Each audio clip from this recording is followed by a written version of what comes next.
Mr. Engelson, good afternoon, sir. Good afternoon, Your Honor. Thank you for permitting me to attend in this fashion. All right, so we have up next Pliska v. Latier, file 25-9181CK. We have plaintiff, Mr. Pliska, present in the courtroom. His attorney, Mr. Engelson, is appearing by Zoom video. We have counsel for defendant. We have a defendant, Ms. Latier, present in the courtroom, as well as her attorney, Mr. Mark Connolly. Good afternoon, everybody. And this is... All right, let's break this down. We have a civil dispute between two former partners who were in a long relationship but were never married. And that detail is extremely important legally. Without marriage or a written contract, claiming ownership of property or payment for work becomes very tricky in court. So the big question here is, can someone recover money or property from a relationship that ended when nothing was ever put in writing? We're here for, we had a pretrial notice up, but also there's a motion for summary disposition that the defendant has filed, and the plaintiff has filed a response essentially acknowledging the deficiency of the complaint as the unrepresented plaintiff had filed it, and pleading with the court for an opportunity to amend it to come into compliance with the court rules. So given that background, Mr. Connolly, go ahead and argue your position. Thank you, Your Honor. As noted throughout my motion, as it stands, the plaintiff's complaint comes nowhere near the requirements under the court rules that would show that it is sufficient for pleadings in the state of Michigan. I think that is clear. I don't need to go through that in its entirety in terms of looking at it on its face. For those reasons alone, the complaint should be dismissed.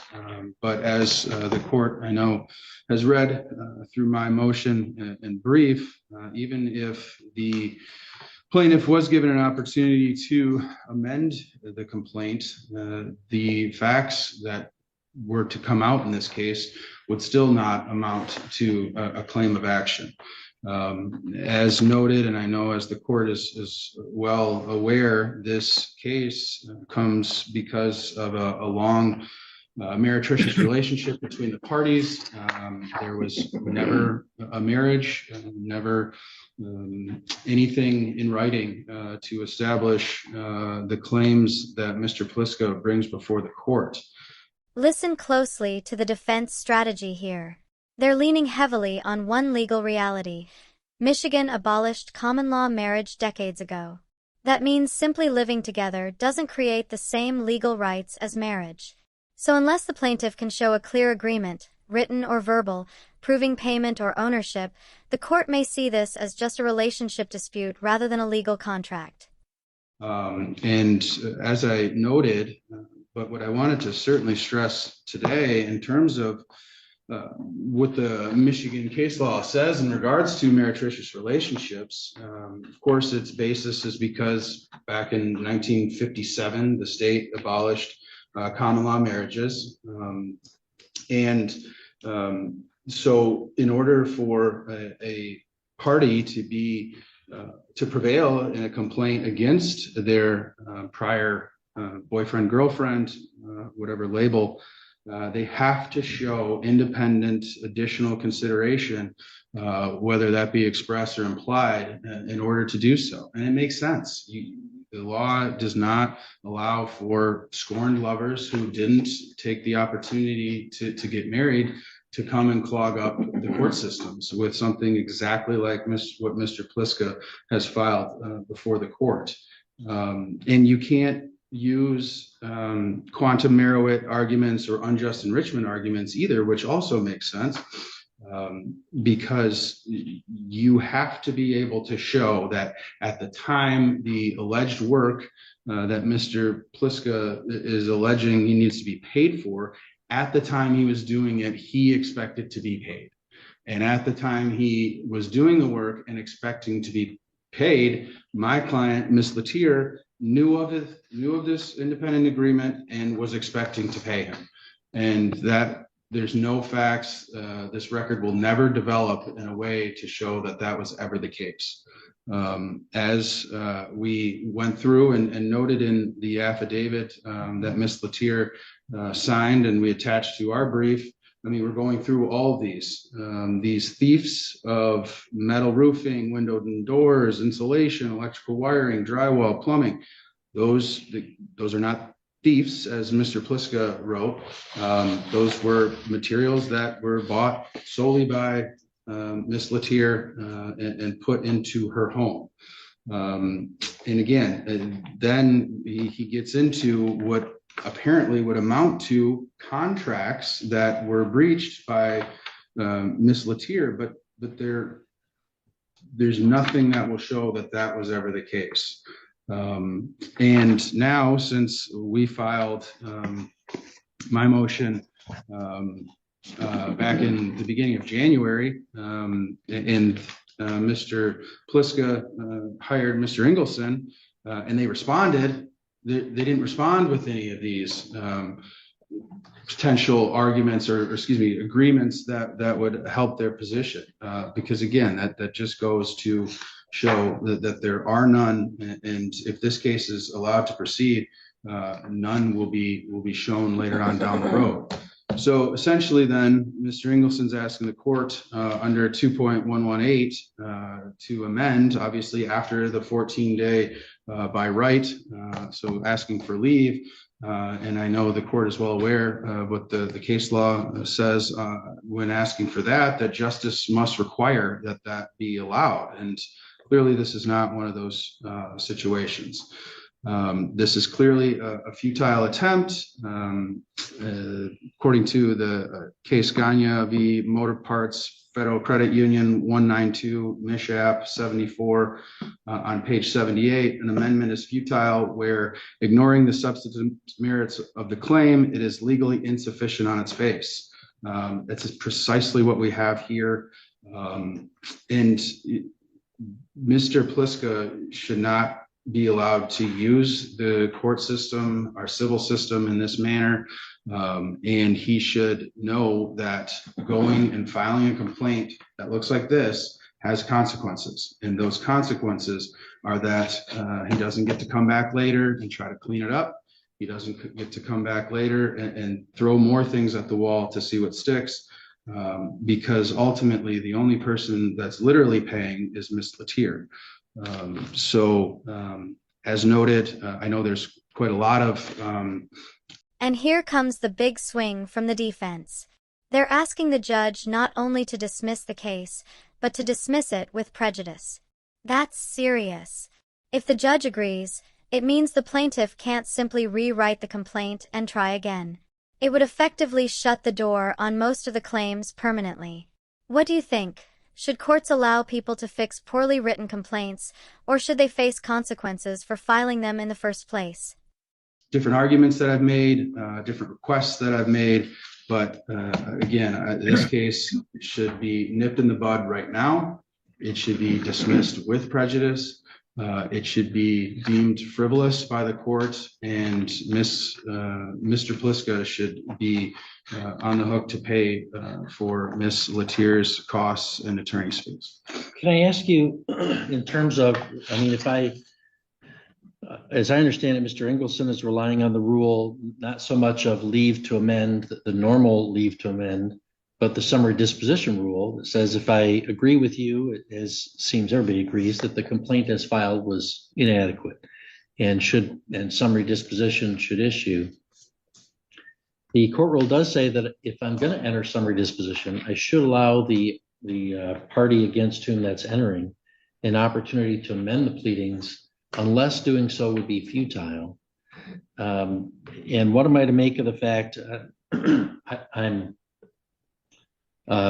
sympathetic to your arguments that the claims for an interest in the property are at best going to be a stretch and a very difficult burden for Mr. Pliska.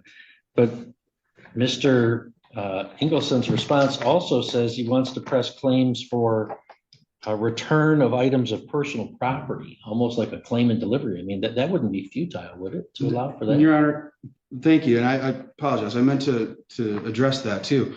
I've already acknowledged that with Mr. Ingleson. I've talked to him about that. I don't think that there's much. I know Ms. Latier has certainly said that there's a couple of items.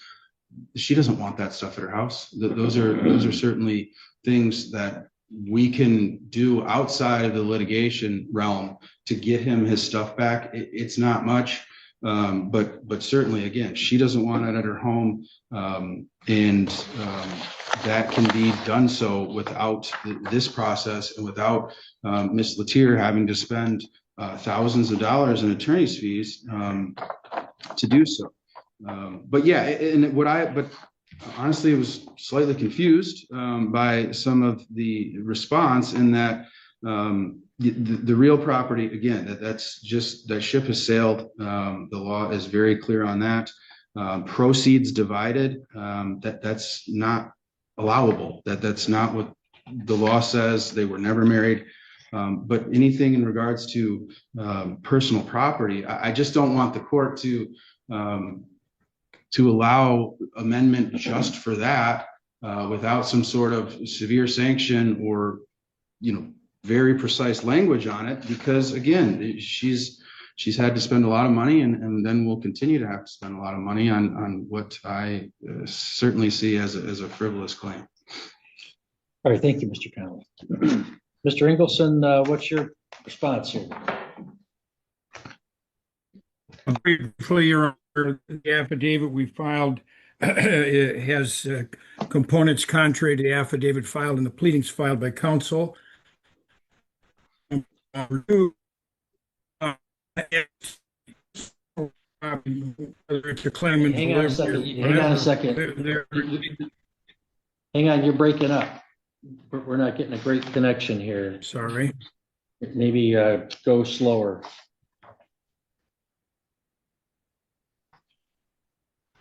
You hear me now? Yeah, I think we might do best if you go slowly. I'll back up to the beginning.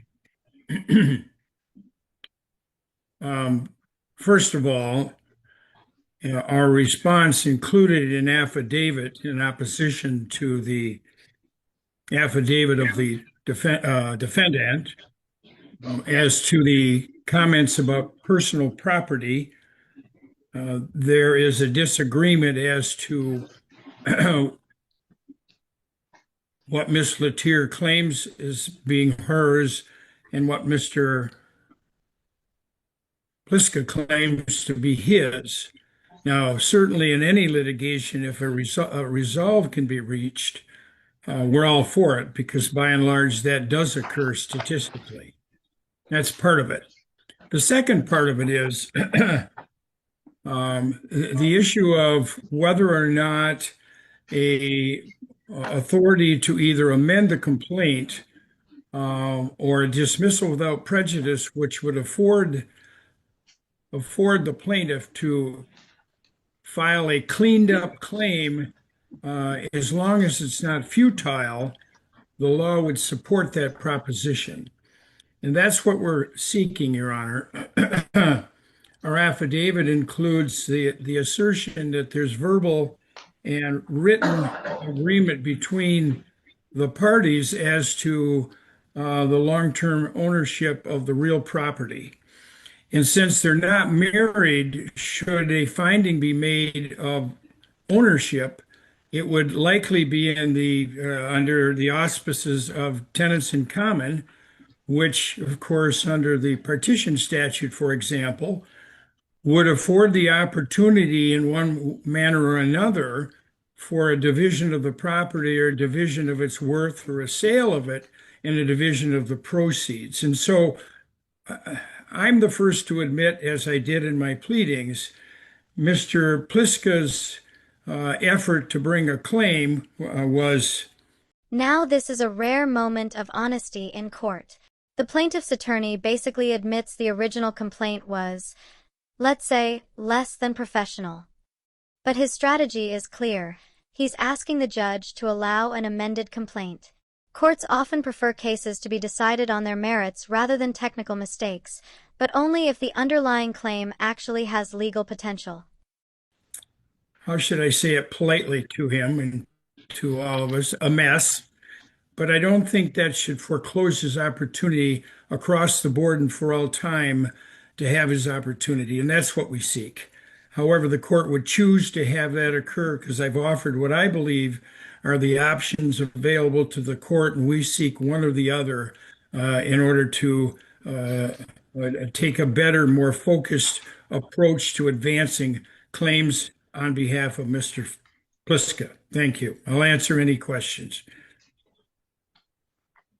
Okay, thank you. Mr. Connolly, any rebuttal argument? Yeah, just simply, Your Honor. I mean, what I certainly want to stress to the court too, which can be gleaned, although very difficult to read through the complaint.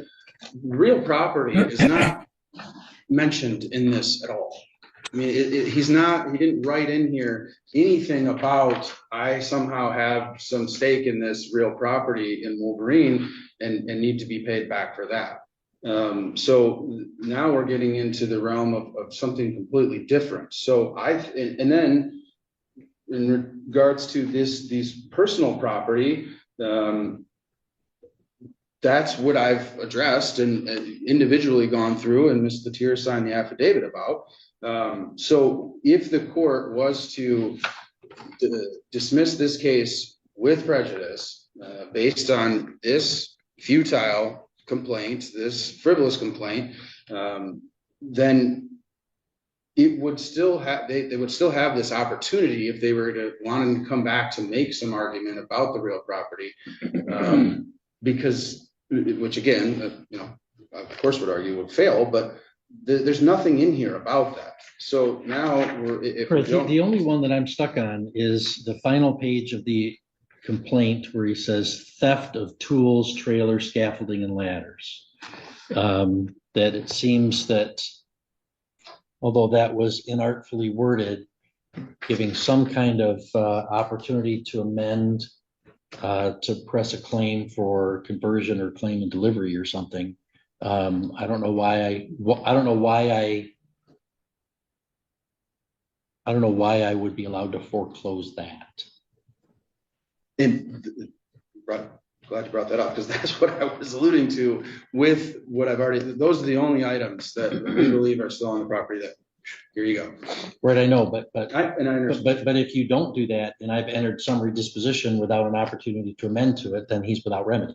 I understand that. I completely get that from the court's perspective. So if it is very narrow to that, that's what we would certainly ask. All right, well, here's what I'm going to do. There's a motion. This is the turning point of the entire hearing. The judge just ruled that the complaint is not only defective, but frivolous. In legal terms, that means the court believes the case had no legitimate basis and may even have been filed to harass the other party. And when a court reaches that conclusion, it can order the losing side to pay the other party's legal fees. That's a brutal outcome in civil litigation.